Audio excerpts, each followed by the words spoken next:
सभापति महोदय, पूज्य गुरुजी गुरुमा बृंद, एठारे उपस्थित थिबा मोर छोट बड़ भाई भौणी और मोर सहपाठी गण और सहपाठी, आज पवित्र स्वाधीनता दिवस अवसर में मत कि कहबार सुजोग मिली मु निजक धन्य मन करुँची। आज हूँ अगस्ट मास 15 तारीख 2023 मसीहा आम देशर 77तम स्वाधीनता दिवस। आम्भे 1947 मसीहा अगस्ट मास 15 तारीख को स्वाधीनता दिवस रूपे पालन करियछु। इतिहास कहबाकू गले बहु वर्ष पूर्व आम भारत एकतार अभाव देखागला। परस्पर मध्य शत्रुता और विवाद देखागला। यार सुजोग नहीं इंग्रेज माने आम देश को वाणिज्य करने को लगिले।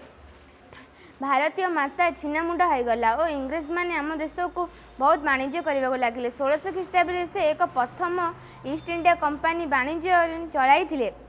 प्रथम सिराज होता और मर टीपू सुल्तान आम इंग्रेज मान सहित लड़ाक आगे थे।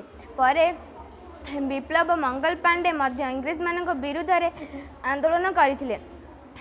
महात्मा गांधी अहिंसा नीति प्रणयन करते। यह फल से इंग्रेज मान सहित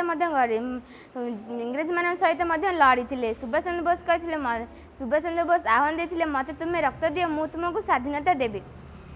1803 मसीह ओडिशा इंग्रेज मान अधीन रही। 1857 मसीहा सिपाही विद्रोह पर इंग्रेज माने ओडिशावासी को संदेह चक्षु देखा लगे। 1886 मसीहा कुलबुद्ध मधुसूदन दास जातीय कंपानी जोग देते।